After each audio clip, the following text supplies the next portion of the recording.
I was standing by my pond, grill smoking, music low, friends laughing, when flashing lights cut through the trees. A police cruiser rolled onto my land, lights on, engine idling. The officer stepped out and asked who had called in a complaint. That's when I saw her, the HOA president, standing at the fence, arms crossed, smiling like she'd finally won. She told the cops I was trespassing, that my barbecue was illegal, that this pond wasn't mine. What she didn't know, what she never bothered to check, was where her HOA's authority actually ended. And in just a few minutes, everything she thought she controlled disappeared. Before the cops ever showed up. Before flashing lights reflected off the water. Before anyone mentioned trespassing or authority. Life around my pond was quiet. The land sat just beyond the edge of a tightly managed HOA neighborhood. Not inside it. Not governed by it. Just outside. Close enough to hear their lawnmowers on Saturday mornings. Far enough that their rules didn't apply to me. The pond wasn't decorative. It wasn't a community feature. It wasn't shared. It was part of my property, dug years earlier, permitted, surveyed, taxed, and maintained like everything else I owned. I fished there. I swam there. I kept it clean. It was where I went when I wanted space. And occasionally it was where I hosted people. Nothing wild. Nothing disruptive. A few friends. Some family. A grill by the water. Music low enough that you could still hear frogs and wind in the trees. The kind of gathering that barely registered as an event. But that pond had one problem. It was visible. The HOA neighborhood bordered the far side of my property, separated by a narrow strip of trees and a fence line that was clear on paper but apparently invisible to certain people. From some backyards you could see the water. From others, you could hear laughter drifting over on quiet afternoons. And that bothered the HOA president. Her name came up long before the cops ever did. Neighbors would mention her casually, in passing. Always with the same tone. Tight smiles. Careful phrasing. She was known for enforcing rules aggressively. For sending notices over minor issues. For reminding people of policies no one remembered voting on. She liked order. She liked control. And she hated anything she didn't authorize. At first she ignored me. I wasn't part of her HOA. I didn't attend meetings. I didn't pay dues. I didn't answer emails. And that lack of access seemed to frustrate her. The first comment came through a neighbor. She had asked whose pond it was. Asked whether it was approved. Asked whether gatherings there were allowed. Allowed. That word stuck. I hadn't invited her. I hadn't asked permission. And I wasn't planning to. The next comment was more direct. She sent a message through the HOA's general contact email, suggesting I should coordinate events near the property line. She framed it as courtesy. Community harmony. Noise concerns. I didn't respond. Not out of hostility. Out of clarity. I wasn't obligated to. Over time the comments escalated. She complained about smoke drifting. About cars parked on my driveway. About people congregating near the water. Nothing formal. Nothing enforceable. Just pressure. And pressure only works if you accept it. The barbecue that changed everything wasn't special. No celebration. No party theme. No crowd. Just a Saturday afternoon. Warm weather. A few chairs by the pond. A grill going low and slow. Laughter carrying across the water. I remember thinking how peaceful it felt. That peace lasted about 10 minutes. That's when I noticed someone standing at the fence. She didn't wave. She didn't call out. She just watched. Arms crossed. Jaw tight. Phone in hand. She stood there longer than made sense. Long enough to feel intentional. Long enough to make it clear she wasn't just passing by. I went back to the grill. Then the sirens started. At first I assumed they were passing by on the main road. They weren't. They slowed. Turned. Pulled onto my property. And in that moment, as the officer stepped out and the HOA president watched from behind the fence, I realized something important. This wasn't about noise. It wasn't about smoke. It wasn't even about the barbecue. This was about authority. About who she thought was in charge. And she was about to find out she wasn't. The officers didn't come in aggressive. That part surprised me. They parked near the driveway, lights still flashing, and stepped out calmly. One of them scanned the area. The pond, the grill, the people sitting nearby. Nothing looked chaotic. Nothing looked illegal. They asked who owned the property. I said I did. They asked who had called. Before I could answer, she spoke up from behind the fence. She said she was the HOA president. She said she'd received complaints. She said there was an unauthorized gathering on HOA land. HOA land. The officer looked back at me. I told him the pond, the grass, the driveway, everything he was standing on was private property. Not part of any HOA. Never had been. The HOA president shook her head immediately. She insisted the land fell under HOA jurisdiction. Claimed the pond was part of a shared green space. Said gatherings required approval, permits, advance notice. She said all of this with absolute confidence. Confidence built on assumption. The officer asked for documentation. She didn't have any. She said the HOA records were internal, that boundaries were complicated, that it wasn't unusual for residents not to understand them. That last part wasn't directed at the officer. It was directed at me. The officer asked me if I had proof of ownership. I did. I walked to my truck and pulled out a folder I kept there for exactly this reason. Deed, survey, property map, county tax statement. I handed them over. The officer reviewed them slowly, carefully. Compared the survey to the GPS on his device. He stepped away from the fence line and took a few paces in different directions. The HOA president started talking faster. She said the fence had been misplaced. She said the pond was historically community accessible. She said I was encroaching. The officer held up a hand. He asked her to stop talking. Then he asked her a simple question. Do you have anything showing this land belongs to the HOA? She said she could get it. He asked if she had it now. She didn't. The officer turned back to me and asked if I wanted anyone removed from my property. That question changed the tone completely. The HOA president stiffened. She hadn't expected that. She had expected the police to side with authority. With paperwork she assumed existed. With the organization, not the individual. Instead, the officer was treating this like what it was. A private property issue. I told him I didn't want anyone removed, yet. I just wanted the misunderstanding cleared up. The officer nodded. Then he told the HOA president something she clearly wasn't prepared to hear. He said that based on the documentation presented, the land appeared to be privately owned. That gatherings on private property were not under HOA enforcement. And that calling police under false pretenses could become a problem. Her face tightened. She argued. Pushed back. Claimed she'd been advised otherwise. Claimed she was acting in good faith. The officer asked who advised her. She didn't answer. He told her this was a civil matter, not a criminal one. And that unless she could provide proof of HOA ownership, there was nothing the police could enforce. She tried one last angle. She claimed the barbecue posed a safety risk. Fire hazard, noise disturbance, public nuisance. The officer looked around again. The grill was controlled. The music was low. No one was drunk. No one was causing a disturbance.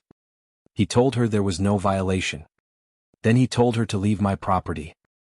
That part happened quickly. No shouting. No spectacle. Just a firm instruction. She hesitated. Looked at the officers. Looked at me. Then stepped back behind the fence. But she didn't leave quietly. She warned me. She said this wasn't over. She said the HOA would handle it internally. She said I'd regret embarrassing her. The officers documented the call. Gave me a case number. And before leaving, one of them said something quietly. He said I should expect follow-up. He said HOA disputes like this rarely stop after one confrontation. He was right. Because within hours the email started. Violation notices. Claims of trespass.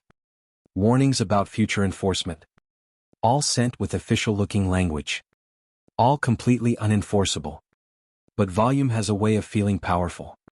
And the HOA was just getting started. The police cars had barely disappeared down the road before the HOA went into damage control mode. Emails started hitting inboxes that same evening. Not just to me but to every homeowner whose backyard bordered my land. The subject lines were vague but urgent. Clarification of property use. Important notice regarding shared areas. Community safety reminder. They never mentioned the cops. They never mentioned the pond. Instead, they tried to rewrite the story. The HOA claimed there had been confusion about land boundaries. They suggested the pond area had historically been treated as community adjacent. They hinted carefully that gatherings near the fence could create liability concerns for the HOA. It was subtle, but it was deliberate. The next morning, I found a printed notice taped to the outside of my fence. No envelope, no signature. Just a generic HOA letterhead and a warning about unauthorized use of community-adjacent space. Community-adjacent. Not community-owned. Not community-managed. Just close enough to sound official. I documented it and took it down. By that afternoon, a second notice appeared. Then a third.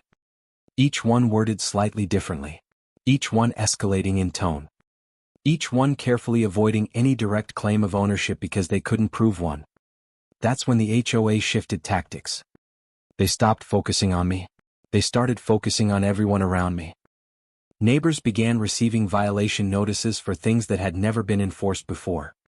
Trash cans out too long. Grass a fraction too high. Decorations that had been up for months without issue. It didn't take long for people to connect the dots. The HOA wasn't enforcing rules. They were sending a message. Fall in line or become a problem. I received a certified letter 2 days later. This one came from the HOA's attorney.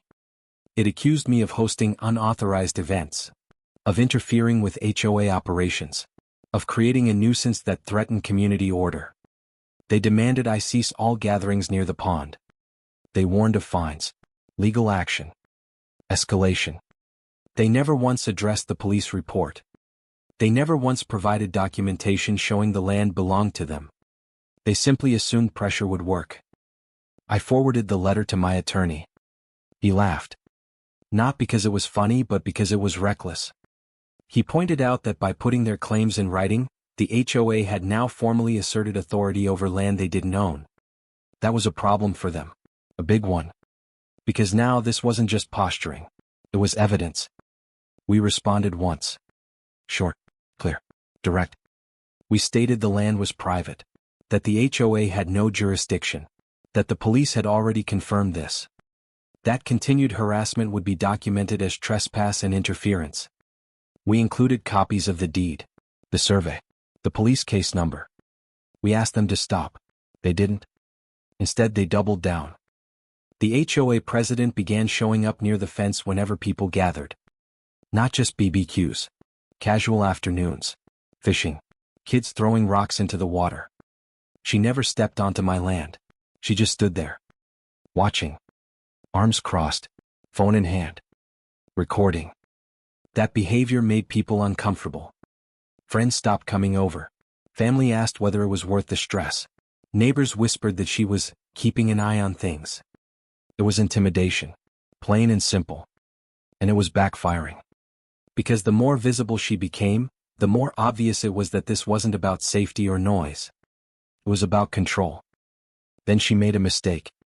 She sent an email to the entire HOA distribution list stating that the pond area was under review for potential community integration. Community integration. That phrase lit a fire. Residents started asking questions. Was the HOA planning to take land it didn't own?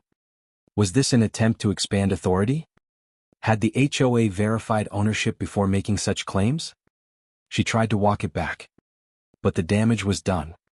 People began requesting records, meeting minutes, boundary maps, legal opinions. The HOA stalled, delayed, deflected. And in doing so they crossed another line. They hired a surveyor. Without permission, without notice. And sent him onto my land. That was the moment everything changed. Because once a stranger stepped onto my property with equipment and flags, claiming to work for the HO, this stopped being harassment. It became trespass. Documented. Undeniable. Actionable. And now the HOA had officially gone from annoying to legally exposed.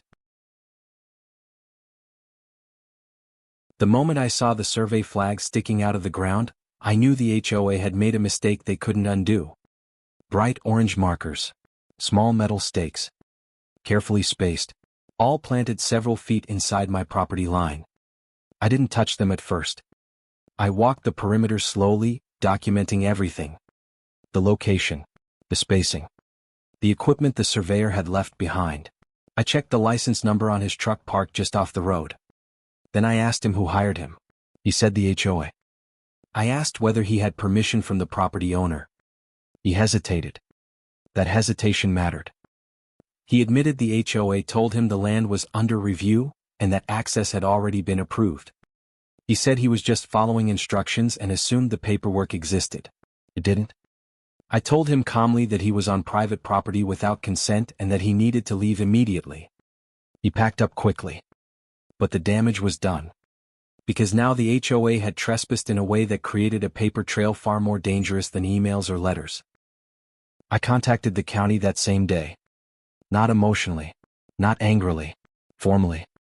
I reported unauthorized entry onto private land by an HOA representative and contractor. I provided photos, dates, times, survey flag locations, the surveyor's company name. The county took it seriously. Very seriously. They confirmed my ownership within minutes. Pulled up records. Reviewed plats. Compared boundaries. Then they asked a question that told me everything I needed to know. Has the HOA been claiming authority over this land for some time? I said yes. That answer changed the tone of the conversation. Because now this wasn't just a neighbor dispute. It wasn't even just harassment. It was an organization asserting control over land it didn't own. The county opened a file. Within days, an official inquiry was sent to the HOA requesting documentation supporting any claim they had over my property. They had 10 days to respond. Those 10 days were chaos. The HOA president stopped showing up at the fence. The emails slowed. The notices stopped entirely. Instead, the HOA scrambled internally. I heard from neighbors that emergency meetings were being held. That board members were arguing. That attorneys were being consulted. Because now, someone outside the HOA structure was asking questions. Questions that couldn't be ignored. Questions that required answers backed by law, not confidence. The HOA's response to the county was weak. They submitted vague language. Old neighborhood plans. Statements about historical usage. Nothing that established ownership. Nothing that justified entry. The county wasn't impressed. They issued a formal notice stating that the land was confirmed private property and that the HOA had no jurisdiction. They warned that continued claims or entry could result in penalties. That notice didn't stay private. It became public record. And once it did, everything changed. Neighbors who had been unsure suddenly understood the situation clearly.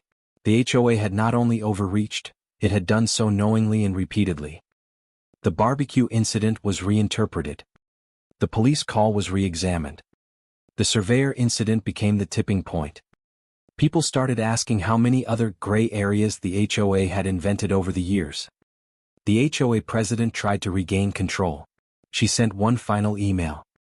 It stated that the HOA would cease involvement with the pond area pending review. She framed it as cooperation, professionalism, good faith. But the county didn't stop there. They asked the HOA to acknowledge in writing that it had no authority over my land. That request terrified them. Because acknowledgement meant admission, and admission meant liability. The HOA delayed. And in that delay they made their final mistake. They sent one last representative onto my property to retrieve survey markers. I documented that too. That was enough. The county issued a directive. No HOA representative was permitted to enter my land for any reason. Any violation would be treated as trespass. That directive carried weight. And with it, the HOA's grip snapped completely. They weren't just wrong anymore. They were forbidden. And once authority is removed publicly, it never comes back quietly. The confrontation didn't happen all at once. It unfolded over the course of a single afternoon. I received the call from the county just after noon. Not an automated message. Not an email. A direct call from an official who had been reviewing the file opened after the surveyor incident. He told me they had finished verifying everything. The land, the pond, the boundaries, the HOA's claims. There was no overlap, no easement, no ambiguity. Then he said something that immediately shifted the weight of the entire situation. He said the HOA had been formally notified in writing that they had zero jurisdiction over my property and were prohibited from entering it again for any reason. That alone would have been enough. But the county wasn't finished. Because while reviewing HOA communications, they noticed something else. The HOA president had repeatedly represented herself as having authority to regulate private land, not just to residents, but to police, contractors, and third parties. That mattered. Because when someone knowingly asserts authority they don't have, and uses it to interfere with private property, it crosses a line. The county issued a formal directive. The HOA was ordered to cease all contact, enforcement attempts, notices, and communications regarding my land, the pond, and any activity on it. Any further action would be treated as harassment and trespass, and that directive was copied to the HOA's legal counsel. The timing couldn't have been worse for them. Because that afternoon the HOA president showed up again. She didn't know the directive had already been issued. She didn't know the county had finished its review. She only knew one thing: she wanted control back. I was by the pond again. No party. No grill. Just me, a chair, and the water. Come. Quiet. She stood at the fence line, phone in hand, and started recording. She said I was violating HOA rules. She said gatherings were prohibited. She said she would escalate if I didn't comply. I let her finish. Then I told her the county had contacted me. Her expression changed instantly. The confidence slipped. The certainty cracked. She said the county didn't understand the situation. She said the HOA would clarify things. That's when the county vehicle arrived. An inspector stepped out, clipboard in hand. Come. Direct. He asked her name. She gave it proudly. He asked why she was on site. She said she was enforcing HOA regulations.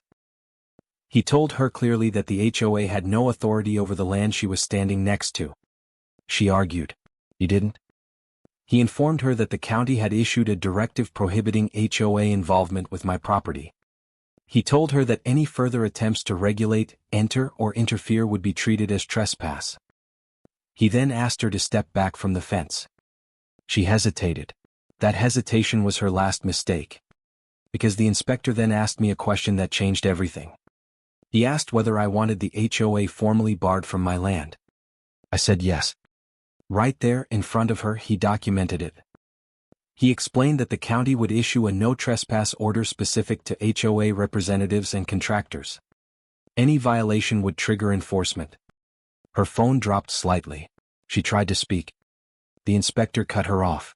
He explained that calling police under false claims of jurisdiction, sending contractors without permission, and issuing notices over private land constituted a pattern of overreach.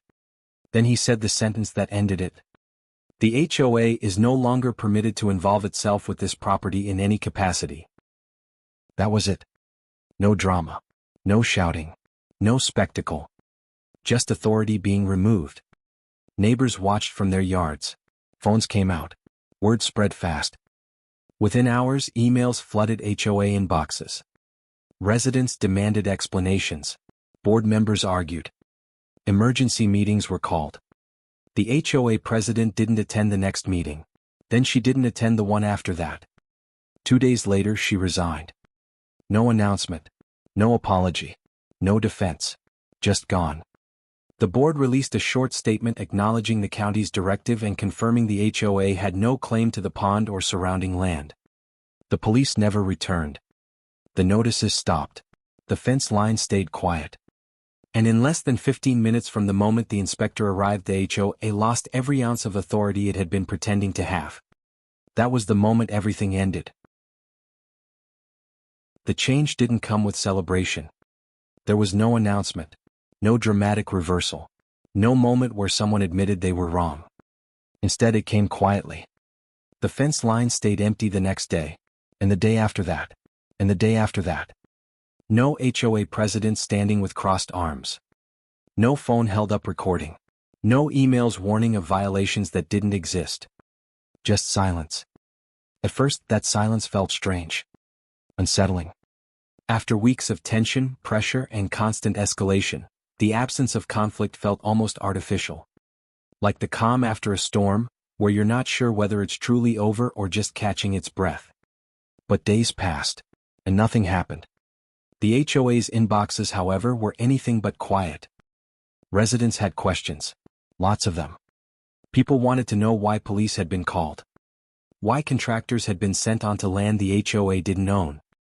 Why the county had stepped in. Why the board had never clarified boundaries before asserting control. The answers didn't come quickly, because there weren't any good ones. What slowly emerged through conversations and leaked emails was a pattern that had been building for years. A board that had grown comfortable operating without challenge. A president who confused enforcement with authority. Decisions made because no one had ever pushed back hard enough to force accountability. The pond situation didn't create the problem. It exposed it. Once the county directive became public record, the illusion collapsed completely. Residents began requesting documents the HOA had never expected anyone to ask for. Legal opinions, boundary maps, records of past enforcement actions. The board struggled to respond. Meetings became tense. Voices rose. Longtime board members suddenly claimed ignorance. Some said they trusted the president's judgment. Others admitted they never questioned decisions because it was easier not to. That explanation didn't sit well with people who had paid dues for years. Within weeks, resignations followed. Not dramatic exits. Quiet ones. Emails sent late at night. Short statements about personal reasons. Promises to support a smooth transition. But everyone knew why. Because once authority is challenged publicly and proven illegitimate, it doesn't recover. It erodes. The new board that eventually formed was different. More cautious. Less aggressive. Painfully aware of the spotlight now on them. Policies were reviewed. Enforcement slowed. The language in HOA communications softened. Words like must and will were replaced with request and please. Not out of kindness. Out of fear. Fear of being wrong again. Fear of county involvement. Fear of another public reckoning. As for my land, it returned to what it had always been. Quiet. The pond reflected the sky again instead of flashing lights. The fence line faded back into the background. Friends came over without checking their shoulders. Conversations flowed without tension. No one needed permission. No one needed approval. And that freedom felt heavier than I expected. Because the entire situation had revealed something important. Most people don't realize how much control they've handed over until someone abuses it. Rules start small. Enforcement starts selectively. Authority grows slowly, fed by silence and compliance. And before anyone notices, lines blur. What's optional becomes mandatory. What's a suggestion becomes a threat. What's outside jurisdiction gets pulled in through intimidation. The HOA didn't lose power because I fought harder than anyone else. They lost power because they pushed too far in public. They assumed no one would check. They assumed no one would question. They assumed the badge of authority would carry weight on its own. It didn't. Because authority only works when it's legitimate. The moment it isn't, it collapses under scrutiny. Looking back, the barbecue wasn't the issue. The pond wasn't the issue. Even the police call wasn't the issue. The real problem was entitlement, the belief that proximity meant ownership, that visibility meant control, that confidence could replace law.